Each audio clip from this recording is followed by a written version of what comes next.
Businessman Opinion. Ya, mitra bisnis, saatnya Businessman Opinion. Mantan Menko Polhukam Mahfud MD menilai pasal soal penghinaan terhadap presiden dan wakil presiden dalam KUHP yang baru bertentangan dengan konstitusi jika bertujuan membungkam kritik dari masyarakat. Namun menurut Menko Kumham, IMIPAS, Yusril Iza Mahendra, pasal ini tidak melarang kritik. Dan menurutnya ada perbedaan jelas antara kritik dan penghinaan, di mana dalam pasal ini disebutkan setiap orang yang menyerang kehormatan atau harkat dan martabat dari presiden dan wakil presiden dipidana penjara maksimal 3,5 tahun. Nah, apa komentar Anda mengenai polemik pasal penghinaan terhadap presiden dan wakil presiden ini? Oke, silakan Anda bisa berkomentar di line telepon Pas FM untuk langsung mengudara bersama saya ya di 5091 8877 atau bisa di WhatsApp call 0816 924 924. Pandangan saya yang benar itu sepertinya Pak Mahfud. Karena pasal menghina atau mengkritik itu pasal yang sangat karet, Pak. Mau diarahkan kemana itu kan tergantung dari penyidiknya ataupun apa. Jadi kan susah, orang antara mengkritik juga bisa dianggap menghina juga bisa. Menghina dianggap mengkritik juga bisa. Jadi betul-betul karet, Pak. Gak bisa kalau mau itu. Sekarang menurut sampean kalau mau saya ngomong, saya menghina atau mengkritik itu perbedaannya sangat tipis, Pak. Kalau sayanya tersinggung, sakit hati, menghina berarti. Iya, makanya kan betul-betul yang betul tidak bisa diterapkan sebenarnya kalau seperti itu. Tergantung selera penyidiknya nanti. Itu aja. Iya. Kalau memang sih ada perbedaan ya Pak ya, antara penghinaan dengan kritik. Cuman memang nanti dalam implementasinya dikhawatirkan persepsi bermain ya. Karena kan ada sudut pandang ya masing-masing orang. Oh, yang ini definisinya menghina, yang ini enggak gitu. Dan sebagainya, itu menimbulkan polemik baru gitu nanti dengan adanya misalnya persepsi tersebut gitu untuk menginterpretasikan hukum dari tidak boleh menghina presiden ataupun ini ya. Memang mungkin kata-kata menghina mungkin lebih jelasnya mungkin kita menggunakan kata-kata yang tidak pantas gitu ya, misalnya kata-kata kebun binatang atau yang lainnya gitu ya. Cuman secara tidak langsung itu juga membatasi orang untuk memberikan kritik gitu. Misalnya gini, kebijakan-kebijakan pemerintah saat ini gitu, yang menurut pemerintah baik, tapi kan masyarakat juga bisa punya sudut pandang yang lain ya. Maksudnya artinya misalnya contohnya gini aja deh, misalnya MDG deh realnya gitu ya. MDG kan menurut pemerintah baik tuh untuk mengatasi stunting, membantu atau memberikan subsidi bagi orang-orang yang berpenghasilan rendah gitu supaya dia bisa makan bergizi gitu ya. Cuman kan kalau misalnya dari sudut pandang saya gitu ya, untuk kayak MDG gitu ya, itu kan tidak memiliki multiplier ekonomi gitu jangka panjang gitu. Dan lebih memberikan kan misalnya ikan dibandingkan kail gitu, dan juga tidak membangun kan struktur ekonomi ke depannya. Memang mungkin jangka pendek kelihatannya itu ini ya, industri catering segala macam itu bisa terdorong, tapi multiplier efek untuk ekonominya tuh dan juga untuk membangun kesejahteraan masa ke depannya gitu nggak sesuai gitu. Nah, hal-hal kayak gitu kan perbedaan sudut pandang ya. Definisi apakah itu misalnya kalau kita mengungkapkan pendapat seperti itu mengkritik pemerintah, apakah itu menimbulkan tadi ya kena pasal itu atau tidak gitu. Walaupun misalnya perkataannya sopan gitu ya, dengan argumen tertentu dan ini itu gitu.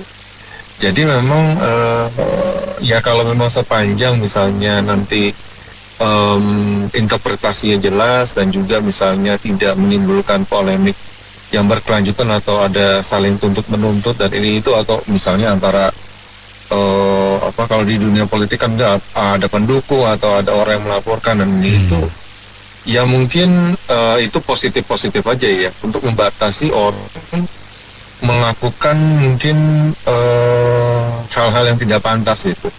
Ya, kayak contohnya yang kayak kemarin kan, yang di anggota DPR itu kan yang sampai digeruduk ke rumahnya, dan itu kan juga sebenarnya walaupun dia memang mungkin ya kata-kata tidak pantas, cuman kan itu juga merupakan kejahatan juga gitu.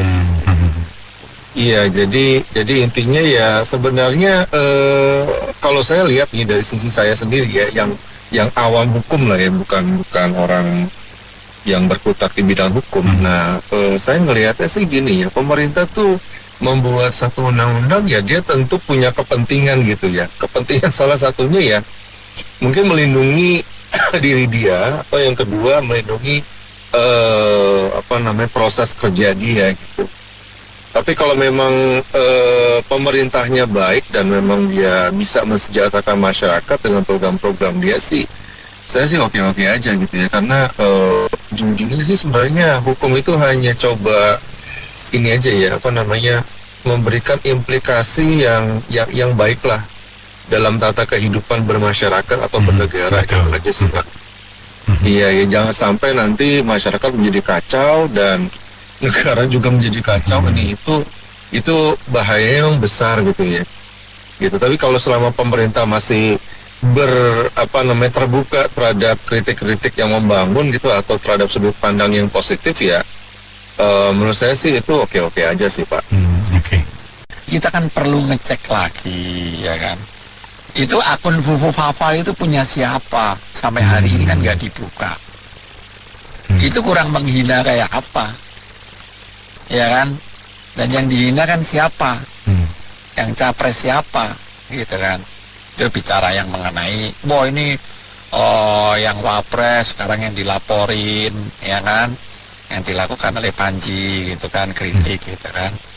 Nah juga ada data-data juga yang memang tidak qualified, yang dimana apa benar bahwa dia itu benar-benar lulusan SMA gitu loh. Padahal pengakuannya S1 dari university, itu saya cek juga di Australia gitu kan. Karena anak saya ya puji Tuhan sih kuliah di Monash University ya, nanti juga ada ini Monash University Australia. Nah itu hal-hal tersebut. Terus mengenai kritik penghinaan ya kan, nah kemarin kan juga para pejabat ada juga yang menghina rakyatnya. Nah kalau kebohongan itu menghina nggak ke rakyat Mas Ando? Kalau presiden bohong ke rakyat, itu menghina rakyat nggak? Meremehkan itu. Kata-kata itu juga sudah menghina kan, tanda kutip gitu kan. Ya makanya kalau ada bilang presiden pembohong gendut atau apa gitu, ada ditulis di tembok tuh, saya pernah lihat itu. Jadi hal yang kayak gitu tuh sudah sesuatu yang sebenarnya ada asap pasti ada api gitu loh ya kan. Nah sekarang pemerintah ini coba mau membungkam tanda kutip gitu kan, meredakan, nggak akan bisa, nggak akan, apalagi generasi yang sekarang ini ya, anak-anak kita ini, generasi yang lahir tahun 2000-an ini ya, mereka nggak akan bisa ditahan itu ya. Nah tetapi kebalikannya juga, ketika pemerintah melakukan hal-hal yang benar, berkeadilan sosial bagi rakyatnya, seluruh rakyatnya, hukum tidak tajam ke bawah, tumpul ke atas, ya kan? Juga termasuk seperti koruptor-koruptor yang terus dibiarkan, dia teriak-teriak saya menangkap ini dan lain sebagainya.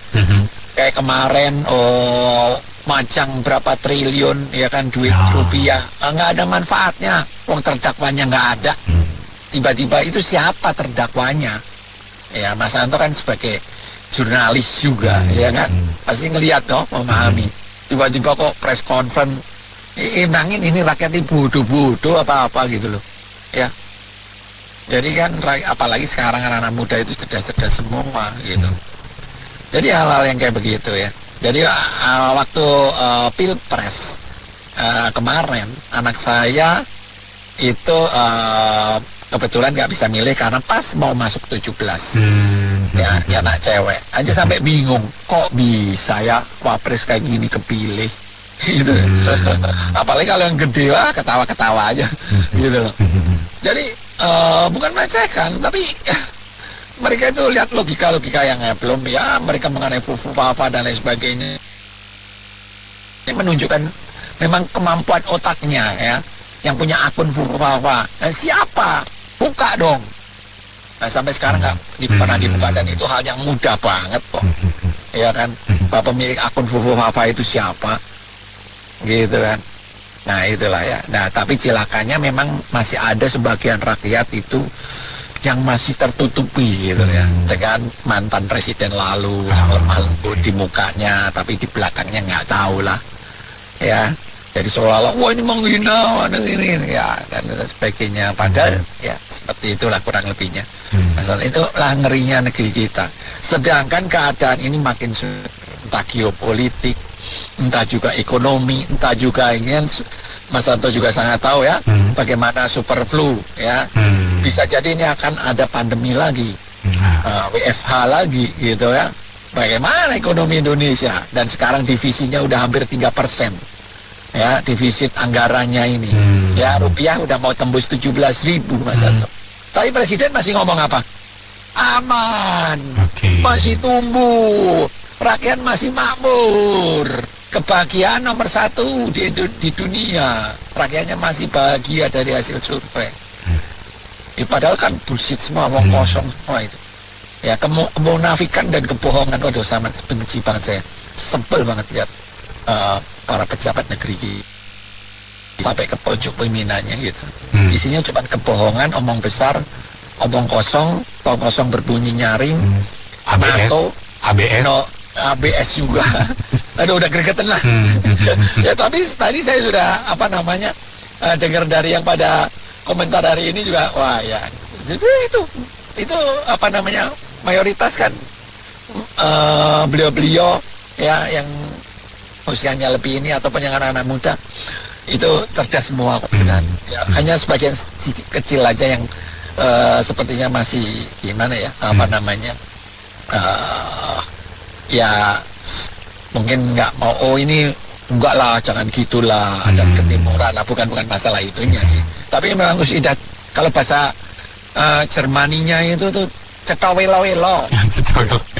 Iya, kasus yang Agustus, bagaimana yang Laras itu, ya kan? Saya nggak kenal, nggak tahu sama sekali itu Laras. Tapi bagaimana dia diintimidasi, di penjara, saat di penjara, ya kan?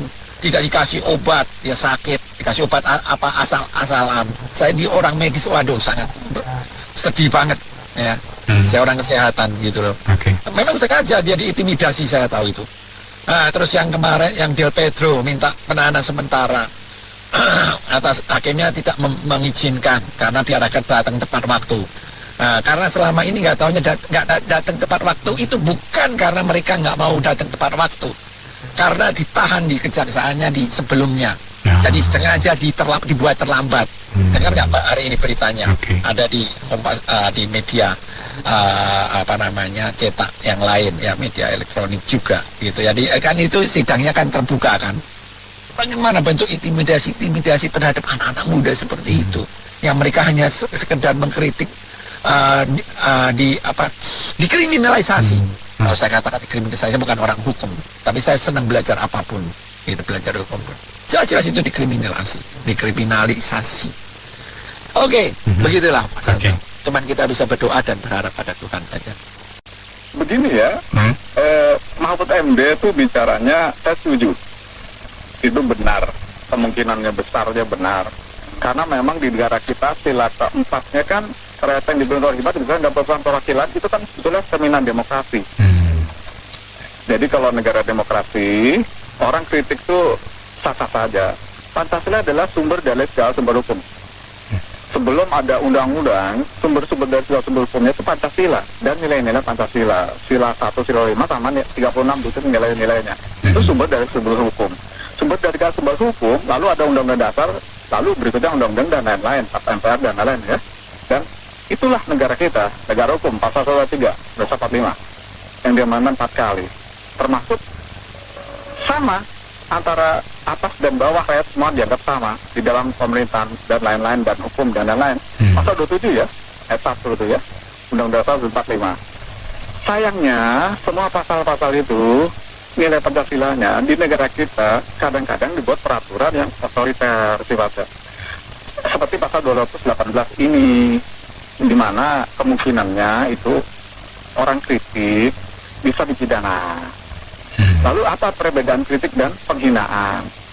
Kalau penghinaan ada di pasal Undang-Undang ITE ya, itu ya. Penghinaan itu pencemaran nama baik. Jadi personnya dicemarkan nama baiknya. Lalu jika kritik itu apa? Kritik biasanya kinerjanya. Kinerjanya tuh apa sih penilaian kinerja? Ada 3 jenis. Yang pertama kinerja dinilai baik. Yang kedua kinerja itu dinilai biasa-biasa saja atau sedang-sedang saja. Dan yang ketiga kinerja itu dinilai jelek atau buruk. Lalu kok ada perbuatan bilangnya perbuatan rendah.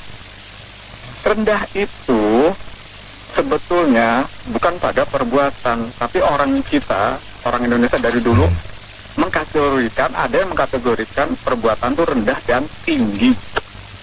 Padahal kalau rendah dan tinggi itu penilaian tentang person, karakternya person, sifatnya baik atau jahat, moral dan akhlaknya rendah atau tinggi, baik atau buruk, seperti itu. Jadi lebih ke person. Walaupun sebagian masyarakat bilang perbuatannya ada yang rendah loh.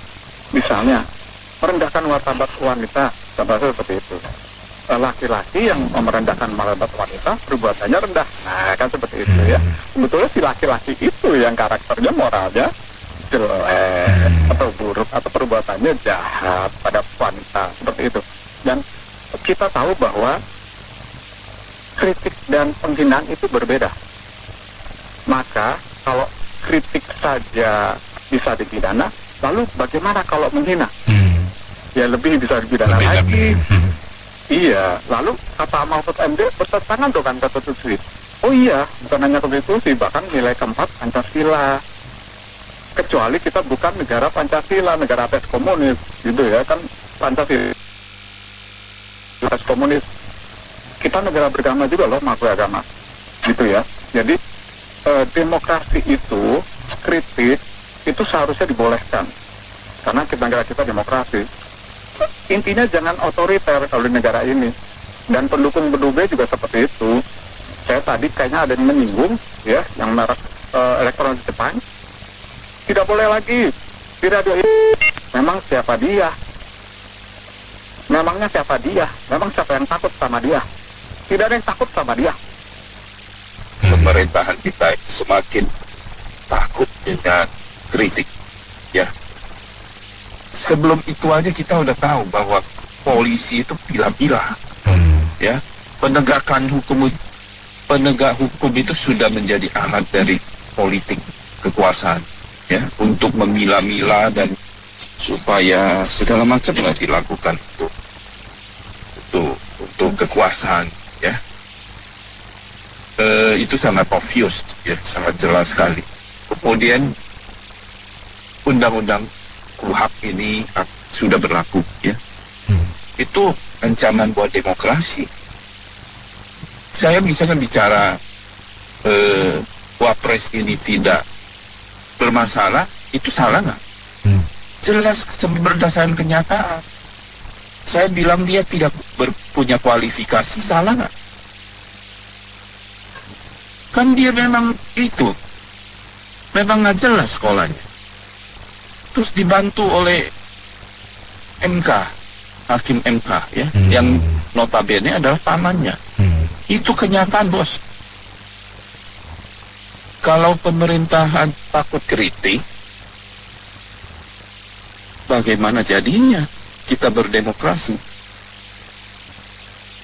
Saya kira ada kecenderungan ke arah otokratik, ya. Ini berbahaya, ya. Ancamannya demokrasi negara ini semakin hancur. apalagi sudah semakin jelas ya. Kita menuntut perbaikan kehidupan ya. Memajukan kesejahteraan rakyat segala macam. Ini mau dikritik aja mau dipasangin pasal. Ya, belum kita bicara kritik lewat budaya, lewat opera, lewat film, lewat kesenian ya. Kalau itu nggak boleh, kita kapan berkesenian? Sangat rusak menurut saya. Ya. Ya, karena faktanya aja deh. Yang kritik aja pengen di ini kan, dibantah kan. Gitu loh. Kita nggak usah ngomong, oh hina nggak boleh. Yang kritik aja mau dibungkam kan.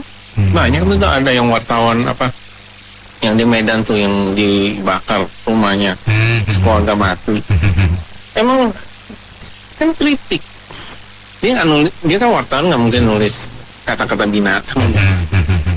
Ya kan, tindakan-tindakan untuk menutup mulut orang kan udah banyak gitu loh. Itu udah pastilah dan kayak di Trump aja nih yang peristiwa Minnesota. Semua yang kerja di bawahnya itu, semua yang dapat duit dari dia, yang dapat jabatan dari dia, pasti bela dia lah. Gitu loh. Jadi kita kalau ngomong ini kayak debat antara satu orang dengan orang lain, ya nggak mungkin gitu loh. Objektif karena ya dia orang dapat posisi, dapat duit ya dari dia. Jadi ini bakal terus jadi perdebatan, dan mau benar-benar kritik pun pasti orang juga akan ada yang tidak setuju. Pasti kita tulis di sosmed gitu, pasti buzzernya keluar semua, yang dukung itu keluar semua gitu loh. Cuma bedanya antara kalau menghina itu ngomongnya kasar aja, sebenarnya kan sama-sama kritik kan. Iya kan sebenarnya sama aja, tapi mereka juga nggak mau dengar kritik lah. Gitu loh. Jadi gini, kalau mau balas, kalau dikritik jangan balas pakai mulut juga. Harusnya dengan pembuktian dong. Itu baru menurut saya orang yang gentleman gitu loh. Dia menjawab dengan aksi perbuatan. Orang bisa lihat gitu loh.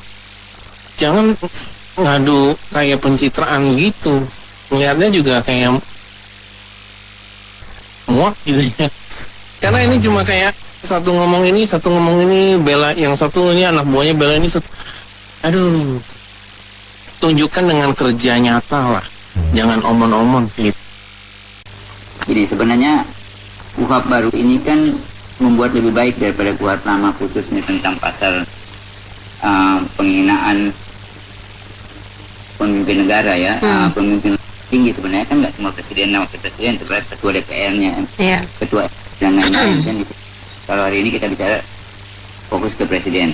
Yang lama nih ya, itu kalau ada orang yang menghina presiden, itu delik aduan tetap.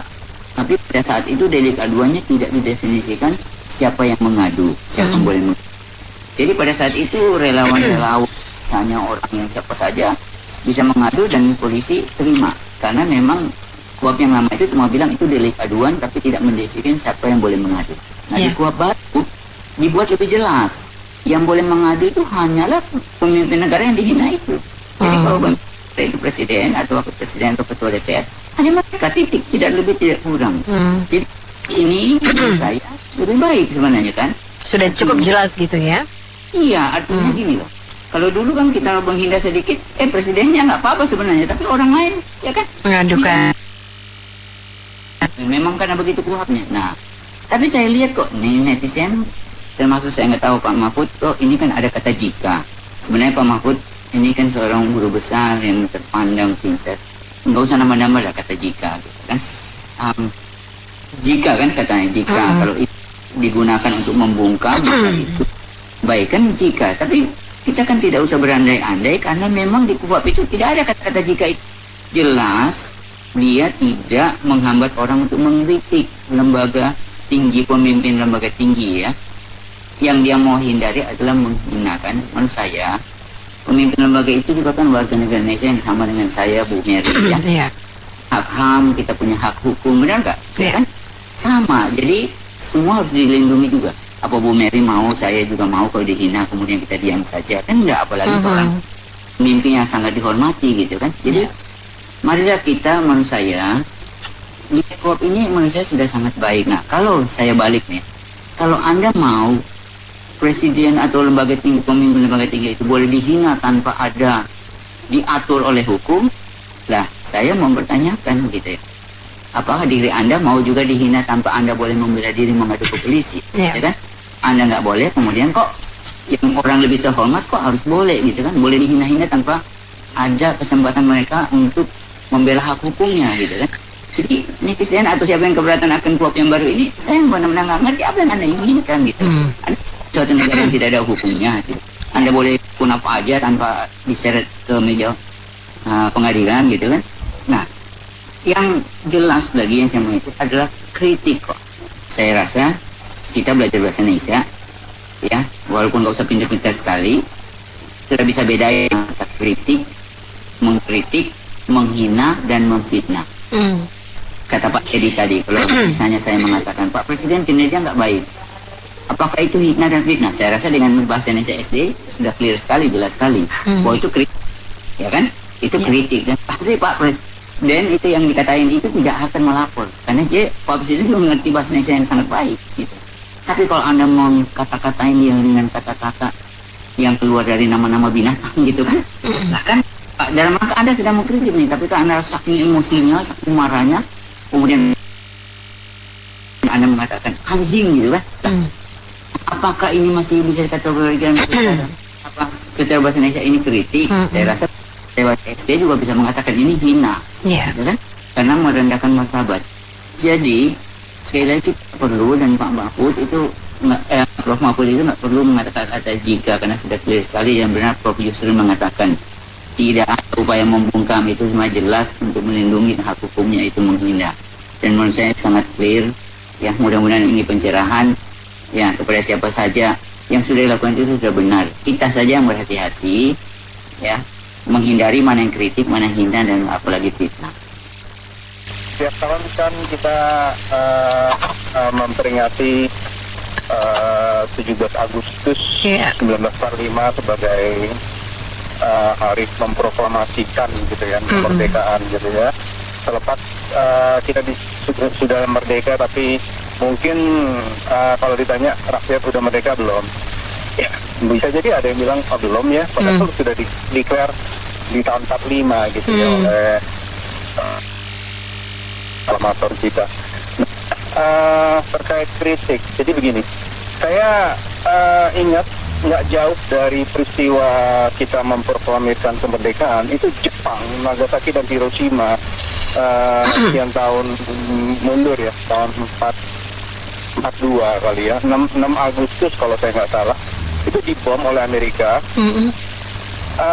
Dan poinnya adalah untuk lumpuh sampai dengan ya bisa jadi 50 tahun ke depan. Nah, kalau saya boleh mengkritik pemerintahan yang ada sekarang ya, entah itu komentar dari Yusril yang juga nggak bersih-bersih amat gitu kan, tolong jangan diartikan saya ini juga menghina gitu kan ya. Kenapa? Jepang pada waktu itu luluh lantah loh ya, tapi sekarang dia masuk ke dalam 10 atau 8 negara maju di dunia gitu. Sekarang kita lihat Indonesia yang 45 itu merdeka. Terus boleh nggak rakyat menuntut, salah satu nih ya, dari 200 sekian juta warga Indonesia boleh dong menuntut. Coba dong negara berkacalah dengan Jepang yang luluh lantah. Kontradiktif banget gitu nasibnya. Yang satu mendeklar kemerdekaan, yang satu luluh lantah, nol gitu atau minus boleh dibilang. Karena efek bom atom itu kan ya mengerikan sekali lah, lumpuh. Nah, dilihat situasi sekarang gitu ya, kita sudah presiden keberapa sudah menggelontorkan berapa triliun dana untuk orang-orang yang kita pilih untuk mengurus negara ini. Hasilnya apa? Remeh-remeh yang diomongin gitu ya, itu tentang kata-kata menghina. Saya mengkritik ya, bukan menghina nih ya. Tapi mungkin masyarakat lain bisa lebih pedas dari saya omongannya. Bandingin dong dengan Jepang yang luluh lantah gitu ya. Dari kita ngapain? Masa income per kapitanya aja masih ngurusin atau UMK-nya masih mungkin 5 juta, 3 juta, bahkan 2 juta. Ini apa yang mereka kerjakan gitu loh. Jadi sekali lagi saya nggak menghina gitu kan ya. Tapi bisa jadi dengan pasal karet itu, saya khawatir saya dijebak dengan pasal karet ya, 3 tahun penjara gitu loh Bu Mary. Jadi malas diri lah ya gitu ya, tahu situasi bahwa kita sudah diberikan waktu, gunakan waktu kesempatan ini, jangan rakyat terus yang dikekang dengan tools atau rule yang menurut saya nggak ngelihat gitu loh posisinya. Dia adalah leader gitu loh yang kita pilih untuk membuat 280 juta negara ini maju. Jangan berkembang itulah kalau saya lebih kritis lagi negara kembang kempis gitu loh, karena nggak ada step naik dari berkembang namun dari negara maju kan, itu yang kita expect. Masyarakat mengexpect apakah dia punya tools? Enggak. Kita mewakili, kita memilih wakil-wakil kita. Apa yang mereka kerjakan dengan 3.600 triliun tahun lalu atau BN gitu loh. Jadi ya saya lebih menuntut deh, nggak daripada dibilang menghina apa segala macam ya, kena pasal gitu. Ya udah sama kritik aja sebagai rakyat biasa. Apa sih Mbak? Saya nggak kurang gitu paham dengan pasal itu, pasal karet itu. Jadi batasannya nggak tahu tuh, batasan menghina atau mengkritik tuh susah di ini. Ini kelihatannya masih berbau kolonial juga ini pasal ini. Pasal yang lama kan pasal dari Belanda tuh. Jadi seorang presiden tuh seperti orang suci aja. Nggak boleh disinggung-singgung. Nah ini kan Mbak, kalau dia mau jadi presiden atau wakil presiden, dia harus mau dikritik karena dia ini mengemban amanah rakyat, karena dia dipilih oleh rakyat. Rakyat adalah yang berdaulat, dia aja sebagai yang dipilih sebagai pimpinan. Betulnya mereka itu dibayar oleh pajak rakyat, kemana-mana pakai uang rakyat, mobilnya maupun rakyat, semuanya rakyat semua dari APBN. Jadi agak sedih juga kita sebagai masyarakat kalau mengkritik langsung kena pasal. Kalau undang-undangnya sekarang ini saya mau menanggapinya gimana ya, bingung nih Pak. Karena ini undang-undangnya yang saling bertolak belakang Mbak kalau diperhatikan. Coba itu setelah ada keterangan bahwa siapa yang menghina atau mengkritik presiden dan wakil presiden kan Pak ya, dikenakan sekian. Terus ada terusannya lagi, dan apabila presiden atau wakil tersebut melaporkan hal tersebut ke hadap kepolisian kalau nggak salah Mbak ya. Kalau subjeknya, maksudnya presiden dan wakil presiden yang melaporkan, berarti nggak dikenakan pasal apa-apa dong Pak. Karena kan nggak ada sebenarnya. Misalnya yang melaporkan itu anak buahnya atau mungkin menterinya atau mungkin malah yang pro dengan presiden tersebut. Jadi selama subjeknya nggak melaporkan, harusnya nggak dikenakan hukum apa-apa loh, karena sesuai dengan undang-undang yang disahkan tersebut. Jadi sesuatu yang tolak belakang. Nah, jika apabila Pak Presiden dan Wakil Presiden melaporkan ke kepolisian atau ke meja hukum, berarti kan mereka mengakui bahwa apa yang dikatakan atau dikritik oleh orang kritik tersebut benar. Jadi kan itu sesuatu yang bertolak belakang, Mbak. Jadi kalau misalnya dan ada wakil melaporkan, berarti dia seperti apa ya? Seperti cari lubang jatuh dia sendiri gitu kan. Berarti dia mengakui apa yang dikatakan si pengkritiknya gitu. Jadi memang aneh. Cuman itu juga nggak tahu ntar pelaksanaan di lapangannya seperti apa. Cuma kalau mungkin sebaiknya masyarakat kalau dikenakan pasal itu jangan langsung maulah mengakui bahwa dia mengkritik. Kan bisa dibilang nggak menghujat, saya nggak mengkritik atau menghina sama sekali. Saya hanya menyampaikan pendapat, Mbak. Iya. Kalau menyampaikan pendapat itu nggak ada hukumannya, Mbak. Iya, betul. Ya, jadi ini tergantung tergantung pengacaranya juga sih. Misalnya terjadi suatu kasus yang berkaitan dengan pasal tersebut. Karena antara kritik, menghujat dan menyampaikan pendapat tuh bedanya tipis, Mbak. Tergantung caranya, nanti berargumentasi di persidangan. Karena segala sesuatu kan bisa diulas sama pengacaranya. Jadi saya bilang tadi, jadi ini pasal yang saling bertolak belakang sebenarnya. Kecuali kalau kalimat di belakangnya tadi dihilangkan. Jadi misalnya siapapun boleh mengajukan atau mengadukan hal tersebut ke meja hukum. Jadi maksudnya nggak perlu Pak Presiden yang mengajukannya gitu. Siapapun bisa, entah itu anak buahnya atau mungkin keluarganya. Nah, ini baru pasal ini bisa menjerat siapapun yang berani mencoba-coba mengkritik pemerintahan gitu, Pak. Jadi kalau selama buntutnya tadi nggak dihilangkan, ya sebenarnya siapapun masih bebas berbicara loh, Bang. Kecuali kalau Pak Presiden dan wakilnya mau mengakui itu tadi dikatakan si pengkritik tadi. Itu aja sih. Itu kalau menghina presiden dan wapres itu dihukum 3,5 tahun itu, kalau menurut teman saya yang kerja di kejaksaan itu katanya itu pidana ringan. Jadi, bukan 5 tahun. Kalau 5 tahun ke atas itu pidana berat. Jadi kalau saya bilang sih nggak apa-apa, 3,5 tahun, nanti bisa diketok juga 2 minggu lepas, nggak apa-apa. Itu aja. Kalau nggak mau dikritik jangan jadi kepala pemerintah atau kepala daerah. Itu aja, sederhana kok. Jadi Prabowo kalau nggak mau dikritik mundur aja. Yang sederhana kok hidup ini. Saya juga namanya saya kerja, kadang juga saya dikritik sama customer, dikritik sama owner, itu biasa. Namanya gitu, itu untuk kemajuan kita sendiri. Gitu. Namanya kita dikritik itu berarti kita ada yang kurang. Bukan kita, kalau nggak mau dikritik ya kamu jadi Tuhan aja. Tuhan yang sempurna itu cuma Tuhan. Gitu. Menurut saya sih ini Indonesia ini lambat laun menuju ke negara komunis ya. Sistemnya ya, walaupun kita bilangnya kita demokrasi, bisa dikritik, bisa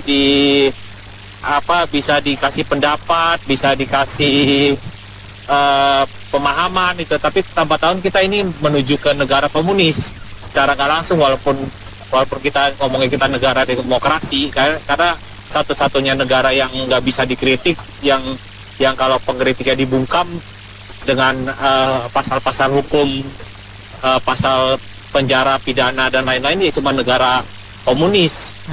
Jadi kita lagi menuju ke sana sebenarnya, secara nggak langsung gitu, Mbak. Walaupun kita dibilang kita negara demokrasi, ya itulah saya bilang, kata Pak Anton itu udah benar. Jangan jadi kepala pemerintah atau kepala daerah kalau nggak mau dikritik. Gitu aja sih, Mbak. Namanya di dunia itu kita tidak luput dari kesalahan. Dan juga bersosialisasi, kita harus bisa menerima kesalahan kita, dan juga kita harus mau menerima kritik yang membangun ya. Kan itu ada pro kontra.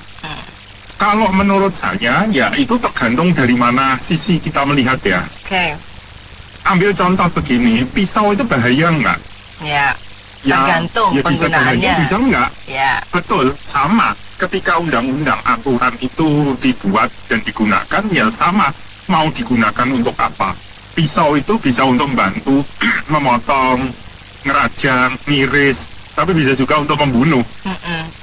Itu sama juga dengan aturan.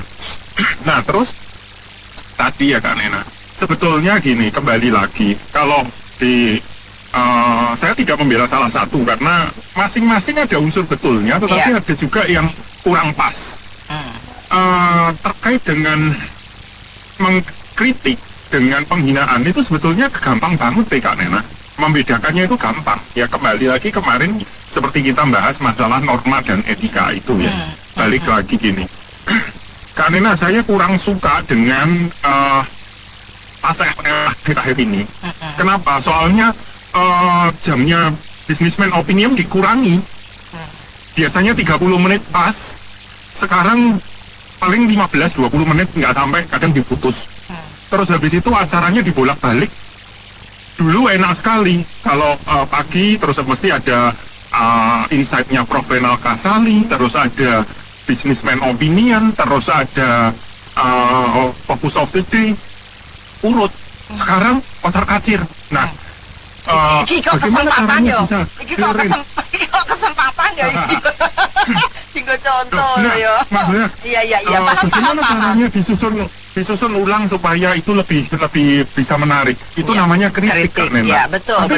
Tapi kalau misalnya saya bilang gini, Kak Nena, saya sebel sama kamu. Kenapa? Oh, kamu itu terlalu lebay, terlalu lenjeh. Terus dengan kata-kata yang nggak benar itu, itu penghinaan. Kan akhirnya menyerang sesuatu kayak gitu. Nah, itu sebenarnya kan gampang sekali pisahkan ya. Orang anak kecil pun mestinya ya tahu lah mana yang pantas, mana yang tidak pantas. Tadi Bu Vina juga sudah menyampaikan dengan apalagi dengan kata-kata kebun binatang keluar, kata-kata yang tidak pantas dan itu dialamatkan bahkan hanya ke personal saja, itu sudah tidak pas, sudah merupakan delik aduan lagi. Apalagi ini yang di komentari adalah simbol negara gitu loh. Nah, itu kan akhirnya kembali lagi kan, sebetulnya era di digitalisasi ini membuat kadang jari kita itu lebih cepat daripada otak kita untuk bekerja gitu loh Kak Nena. Jadi ya ketik dulu, nanti begitu mikirnya belakangan. Gaduh. Ambil saja ya Kak Nena, ambil saja salah satu contoh. Makanya saya juga mengajarkan ke anak-anak juga think twice before doing-nya. Jadi itu apa? Tumbler tuku itu loh Kak Nena. Itu sebetulnya kalau kita mau lebih bijak, ya udahlah, tumbler itu juga betul dia itu tumbler yang mungkin memiliki arti khusus lah buat pemiliknya. Tetapi setelah dicari di ini, kenapa sih kok harus diviralkan? Apakah dan lagian ya Kak Nena, itu sudah langsung menyerang personal sehingga mengakibatkan yang bodoh itu menjadi menerima konsekuensi. Nah, ujung-ujungnya apa? Dia sendiri dan suaminya yang akhirnya menerima konsekuensi dia dari dipecat yang namanya yang namanya medsos itu memudahkan, mendekatkan orang yang ada jauh tetapi juga bisa menjauhkan orang yang sebenarnya ada di sekitar kita gitu loh Kak Nena. Dan itu kalau tidak kita istilahnya mungkin sudah saatnya ada digital intelligence ya Kak Nena. Jadi nggak cuma misalnya istilahnya kecerdasan terkait dengan intelektual, emosional pasti. Jadi bagaimana cara untuk merespon sesuatu tidak dengan reaktif tetapi dengan proaktif. Terus yang social quotient juga sama. Bagaimana kita menempatkan diri baik itu sebagai pribadi, sebagai anggota keluarga, skop yang paling kecil kan keluarga, terus di lingkungan kerja, terus di dalam kehidupan bertetangga, bermasyarakat, itu kan sebetulnya semua sudah ada ya Kak Nena. Cuma akhir-akhir ini banyak yang lupa.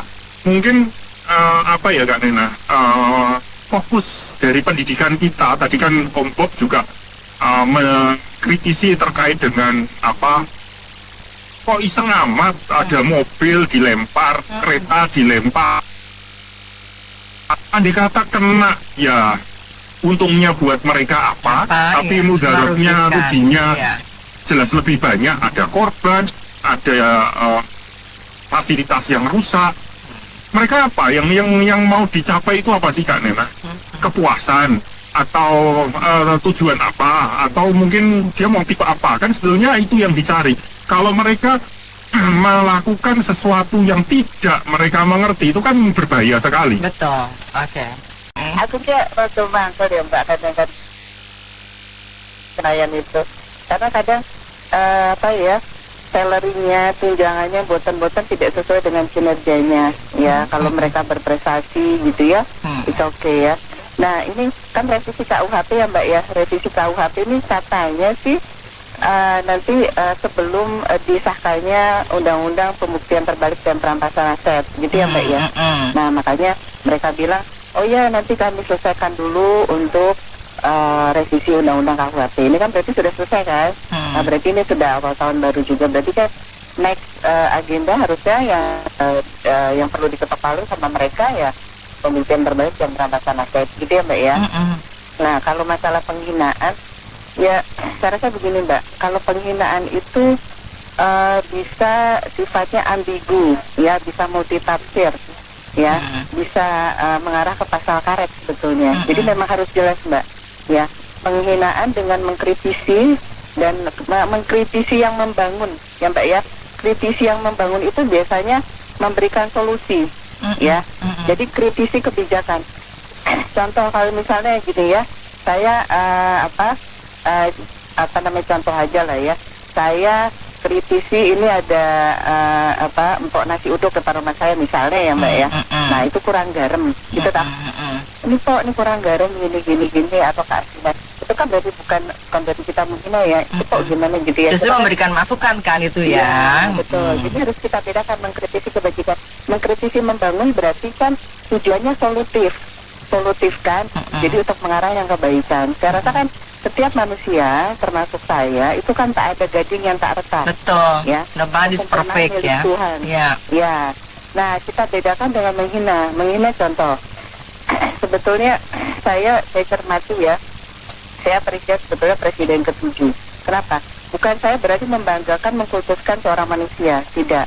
Tapi yang saya cermati tindakannya kan ada yang Mbak kasus di sosial media itu kan pasti tidak terlepas dari rekam jejak, ya kan? Nah, kan itu dikatain, sorry Mbak, bajing loncat, ya Mbak, paham ya Mbak ya? Paham. Saya nggak bisa bilang gini, betul ya? Bajing loncat, terus jalan tol LOL ya Mbak ya?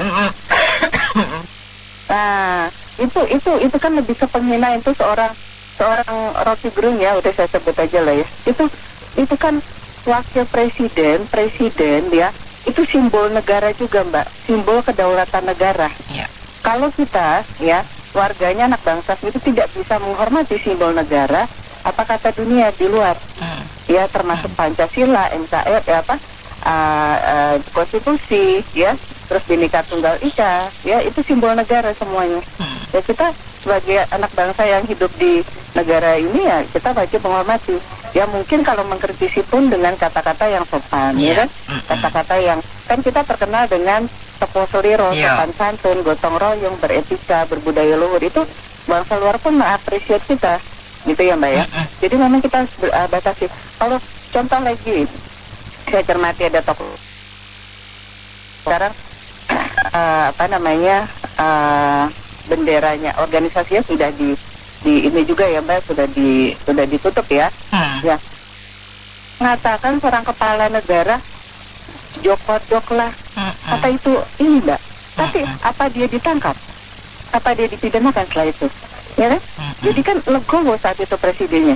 Mau dikatain bajing loncat, PLOL. Saya cermati di situ. Itu kalau seandainya kita diperlakukan seperti itu, apa mungkin kita nggak langsung kita buat laporan pencemaran nama baik?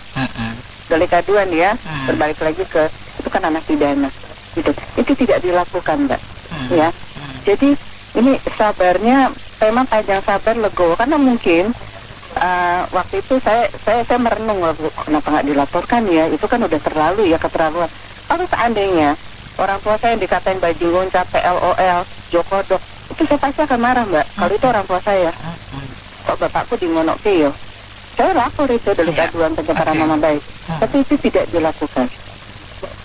Ya, jadi itu yang kita bedakan penghinaan dan boleh kita kritisi kebijakan karena manusia, presiden sekalipun itu tidak lepas dari kesalahan. Karena manusia biasa. Kesempurnaan dari Tuhan ya. Karena ya saya sih karena saya Kristiani ya berdasarkan firman Tuhan. Itu ada di firman Tuhan juga katakan kita tidak boleh kita tidak boleh mengandalkan manusia. Tempatnya salah termasuk saya gitu. Jadi kita harus bedakan. Nah ini jangan sampai multitafsir. pada prinsipnya Nen, gue tuh setuju sama semua undang-undang Nen. Jujurnya ya, karena menghina tanpa ada undang-undang, agama gue juga udah melarang menghina kan? Iya dong. Gue lewat jari kah, lewat ucapan kah, ya gitu ya. Tapi pertanyaan gue, sudah seidealis itukah hukum kita? Karena menghina kan ini berlakunya untuk siapa nih? Cuma untuk pejabat aja nggak boleh.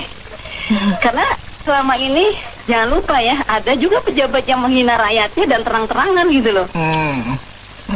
Itu tuh nggak bahkan melalui tindakan, ya nggak? Bahkan melalui tindakan. Iya, dan nggak ada, hanya dibilang, oh itu spontanitas, itu candaan, kan gitu ya. Nah, jadi pada sih kalau berlaku untuk semua level, baik itu juga oposisi, it's okay. Gitu. Karena gue yakin gue nggak akan kena pasal itu gitu. Tapi jangan dibuat-buat. Kalau cuma nama apa ya itu menghina ya. Kalau aku tuh yang ada nama doang dia nggak gitu. Kesebut namanya. Terus. Iya kan. Nah, maksud gue gini, kalau kita sudah niat jadi pejabat, ya harus tebel kuping lah, gitu ya. Karena kan risiko sepakat ngambil negara demokrasi, siapa coba yang menggulingkan lalu semangat KKN, tapi akhirnya KKN juga dilanggar juga kan. Nah, kalau aku, ketika Pak SBY menjabat juga nggak kalah itu kok, dia digambar sebagai kerbau gitu kan. Itu juga ada, artinya setiap pejabat yang beresiko itu gitu loh. Ya, dalam bentuk karikatur itu kan ya, maksud lo ya. Iya betul. Jadi bukan cuma presiden ini, sama ketika udah masuk ke dalam reformasi seperti ini, ya memang udah harus siap, harus tebel kuping gitu. Bahwa kalau menghina, gue paling kagak menghina orang. Tapi kan tipis nih kalau kritik sama menghina. Susahnya di situ. Untuk kalau dicari-cari kan kritik pun jadi menghina. Gitu loh.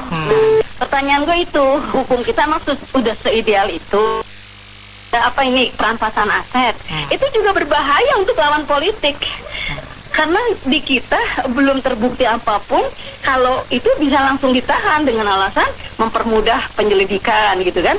Tapi kalau dia dalam pelukan koalisi udah terbukti, udah tahu duit berapa masuk, udah itu pun masih aman. Jadi perampasan aset juga rawan untuk oposisi, untuk lawan politik itu sangat rawan sih. Ya, jadi hukum apapun di negeri ini semuanya berbahaya untuk lawan politiknya, apalagi menjelang pemilu. Itu tuh paling ngeri tuh Nen. Yang tadinya kagak ada jadi ada, gitu. Yang tadinya apel murah jadi mahal, ya. Yang tadinya duren kagak ada jadi muncul. Tuh, kalau menjelang pemilu. Jadi pada prinsipnya gue semua undang-undang setuju, karena memang baik norma agama, rambu negara, kita harus mematuhi itu. Tetapi sudah seidealis itukah?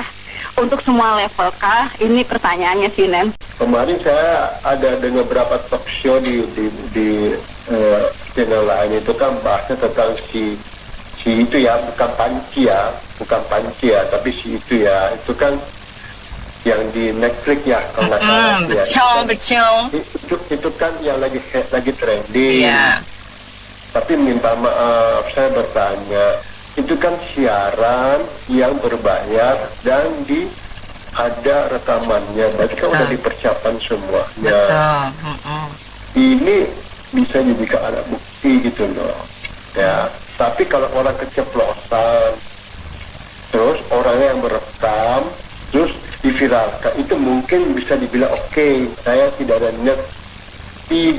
niat untuk melakukan itu masih boleh. Tapi kalau seperti direkam,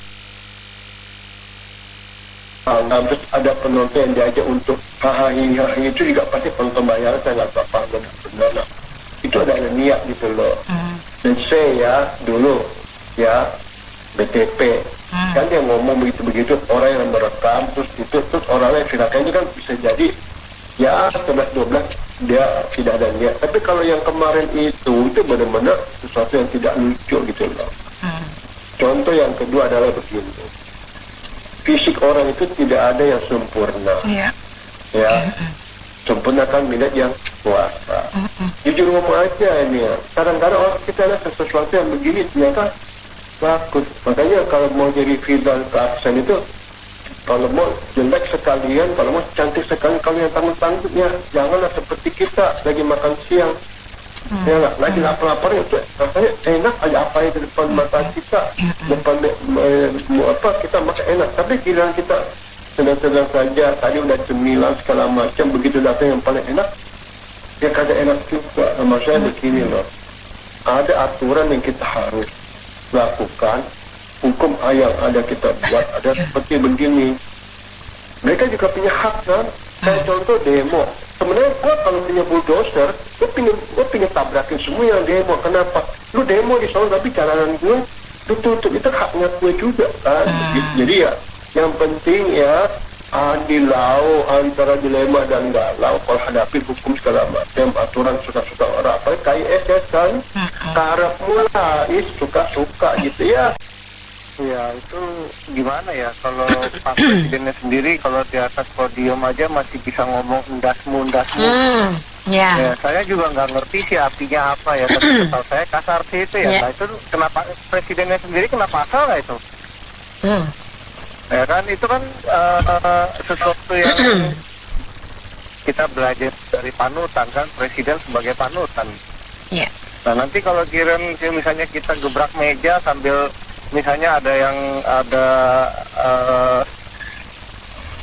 mengkritik presiden, mungkin pejabat di bawahnya, tapi pakai cara dia gebrak meja. Nah, apakah itu dianggap merendahkan juga? Jadi kita mesti lihat dulu sebenarnya pemimpin kita seperti apa. Nah, lalu dia bikin pasal-pasal begini, kenapa sih? Takut apa gitu. Kalau ya tadi yang Pak Teddy ngomong saya setuju juga ya, padahal saya ada mau kata-kata bodoh itu tidak kasar ya. Bodoh itu di dalam KBBI itu bukan kasar, itu justru definisi untuk mengatakan orang itu tidak pintar kan gitu. Iya, faktanya gitu ya. Iya. Terus kalau misalnya memang dia dibodohin sama anak buahnya, itu bagaimana? Masa kita bilang kamu jangan dibodohin anak buah, lah itu kan fakta, tapi kita bilang begitu nanti kita dibilang merendahkan. Ya itu kan kata-kata yang abu-abu semua ya. Daripada ngurusin yang kayak gini-gini, lebih baik ngurusin gimana kalau yang misalnya waktu itu kampanye bilang janji 7% pertumbuhan ekonomi, tapi selama 10 tahun menjabat ternyata cuma 5%. Nah ini apakah nggak ada hukumannya? Itu loh yang harus. Nah penggantinya sekarang mengatakan waktu menjadi calon mengatakan ekonomi tumbuh 8%. Nah itu kalau nggak tercapai gimana? Ini tahun 2025 pasti nggak tercapai. Nah, tahun 2026 bagaimana? Nah itu yang lebih baik, itu yang diatur. Bagaimana kalau calon presiden itu asal ngecap, jual kecap, ya kan, itu kampanye asal-asalan. Kalau saya bisa begitu, mas saya juga mau, Bu. Saya bilang aja saya jadi presiden, saya akan pertumbuhan ekonomi 200%. Nah, kan saya ngomong gitu. Ya kan? Itu kan asal-asalan. Bagaimana kalau tidak tercapai, apa yang menjadi punishment, apa yang menjadi rewardnya? Kan itu harus ada punish and reward. Itu yang harusnya diatur, bukan ngaturin rakyat nggak boleh ngomong ini, nggak boleh ngomong itu. Waduh, repot ya negaranya ya. Ini kan dua pejabat yang menurut saya kan ya selama 20 tahun jadi panutan kan ya. Satu Pak Antut kan dia ngomong A, kemudian Pak Yusril ngomong B kan. Nah secara kata kalimat itu nggak sama nggak atau bertentangan gitu? Saya begitu itu mereka kedua itu sebutkannya itu sama nggak sih atau ada perbedaan gitu loh ya Bu, karena Ibu kan baca tadi kan dari Pak Luhut sebut begini, Pak Yusril ada perbedaan nggak Ibu? Pak Mahfud bukan Pak Luhut. Enggak, yang tadi itu tadi Mahfud bukan Pak Luhut ya, Mahfud. Pak Mahfud betul. Pak Mahfud sebutnya saya ngelihat dua-duanya bisa benar atau dibenarkan. Contoh ya Bu ya, kata goblok gitu ya Bu ya. Kalau saya cuma tulis ini pesannya kasar kan, tapi kalau saya sebut goblok, nah ini gimana ya Bu? Bercanda ya? bercanda. Iya. Tanda kutip dengan suara keras menyebut kata itu, wah gila, menghina saya karena nama saya begini. Terus kedua begini, penghina itu ada verbal, ada yang pakai kiasan, ada yang awalnya pura-pura bercanda tapi tujuannya memang untuk menghina. Iya. Contoh, nah karena udah akrab banget, lu merokoknya kayak kereta sih, kan secara akal akrab, oh ya lu bercanda. Tapi kalau nggak akrab, umpamanya udah ada dia permusuhan, kayak ini lu merokok kayak kereta sih, nah kan ada dia kayak cari masalah ya. Iya, udah ada dia perselisihan. Dia bilang, dia bisa jawab, emang lu siapa larang gue merokok? Jadi aja kan. Jadi ya Pak Mahfud ngomong Pak Yusuf bilang dua-duanya bisa dibenarkan dan dibenarkan tergantung konteksnya. Ya enggak.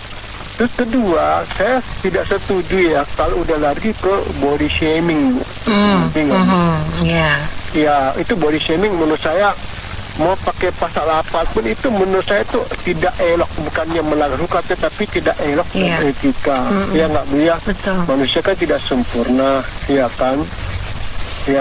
Kalau mau sempurna ya hanya Tuhan karena membuat segala sesuatu kan juga menurut penggambarannya Tuhan yang baik gitu kan. Siapa sih yang mau di body shaming gitu. Terus yang terakhir yang paling lucu kan ya catwalk panggilan kucing itu Kak. Itu kan untuk orang tertentu kan itu kan ini penghinaan betul. Kayak itu kan. Tapi kalau sama-sama teman gitu kan lewat ditiuin kan biasa-biasa aja. Jadi ya saya bilang ya kedua tokoh di bidang hukum ini bisa ada benarnya tergantung konteks seperti apa. Ya termasuk sekarang Ibu yang ada menu depan saya jangan tanya ini dessert apa mau makan berat, tergantung saya. Demikian Bu. Pas FM, Mary Agustin.